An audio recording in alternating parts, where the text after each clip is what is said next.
सुशांत सिंह राजपूत की मौत के मामले में राजनीति गर्माती जा रही है। इस केस को लेकर मुंबई और बिहार पुलिस में खींचतान चल रही है। अब ये मामला महाराष्ट्र की राजनीति का अहम मुद्दा बन गया है। इस मामले को लेकर शिवसेना के सांसद संजय राउत ने कई गंभीर सवाल उठाए हैं और साथ ही आरोप लगाए हैं। संजय राउत ने शिवसेना के मुखपत्र में संपादकीय लिखते हुए बिहार पुलिस और केंद्र सरकार पर जमकर आरोप लगाए। उन्होंने लिखा कि ये सब मिलकर महाराष्ट्र सरकार के खिलाफ साजिश रच रहे हैं। इतना नहीं, उन्होंने बिहार के डीजीपी पर भी आरोप लगाए। उन्होंने कहा कि वो बीजेपी कार्यकर्ता की तरह काम कर रहे हैं। इतना ही नहीं, उन्होंने सुशांत के पिता की दूसरी शादी और बाप बेटे के आपसी संबंधों पर भी कई गंभीर सवाल उठाए। उन्होंने कहा कि सुशांत के उसके पिता के साथ अच्छे संबंध नहीं थे। संजय राउत ने कहा कि सुशांत का परिवार मतलब उसके पिता पटना में रहते हैं, उसके अपने पिता के साथ अच्छे संबंध नहीं थे। दरअसल सुशांत अपने पिता की दूसरी शादी करने की वजह से काफी नाराज रहते थे और सुशांत ने इस शादी को स्वीकार नहीं किया था और इसी वजह से पिता के साथ उसका भावनात्मक संबंध शेष नहीं बचा था।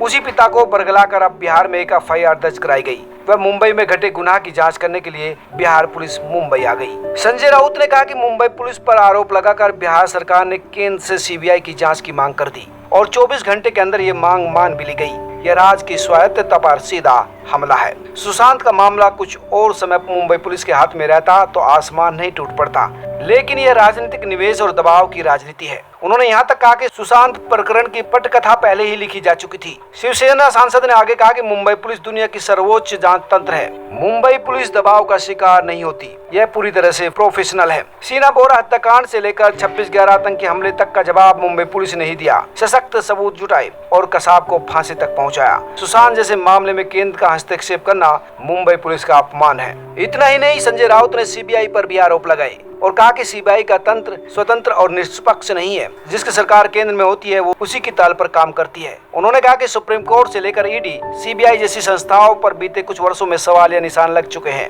उन्होंने कहा कि महाराष्ट्र में बीजेपी उद्धव ठाकरे की सरकार को गिराने का प्रयास कर रही है। सरकार नहीं गिरी तो उसे बदनाम किया जा रहा है। साथ ही संजय राउत ने बिहार के डीजीपी पर भी आरोप लगाए। संजय राउत ने कहा कि 2009 में वह डीआईजी रहते हुए पुलिस सेवा से वीआरएस लेकर सीधे राजनीति में कूद गए थे। विधानसभा में भारतीय जनता पार्टी के टिकट पर बक्सर विधानसभा से चुनाव लड़ना चाहते थे, लेकिन बीजेपी के सांसद लालमुनि चौबे ने बगावत कर दी, इसलिए उनकी उम्मीदवारी धरी की धरी रह गई और गुप्तेश्वर पांडे बीच में लटक गई और उनकी अवस्था न घर की न घाट की जैसी हो गई और इस तरह से उनका राजनीति में घुसने का मिशन फेल हो गया। इसके बाद उन्होंने फिर से सेवा में लौटने के लिए आवेदन किया। अब वे आगामी विधानसभा में हाथ आजमाने की तैयारी कर रहे हैं। यानी शिवसेना के सांसद ने पूरी तरह से मामले को राजनीति करार दिया है और साथ ही बीजेपी पर आरोप भी मंड दिया है और उन सवालों से पूरी तरह से कन्नी काट ली जो उनकी सरकार पर उठ रहे हैं। उन्होंने ये नहीं बताया था कि अगर सब कुछ साफ था, जांच ठीक चल रही थी, तो बिहार सरकार के साथ साक्ष्य क्यों नहीं बांटी गई, बिहार सरकार के अधिकारी को क्यों जबरदस्ती क्वारंटाइन किया गया। दोस्तों, आप जुड़े रहिए हमारे साथ, हम आपके साथ इस घटना के हर बड़े अपडेट आपके साथ साझा करते रहेंगे। सब्सक्राइब करें,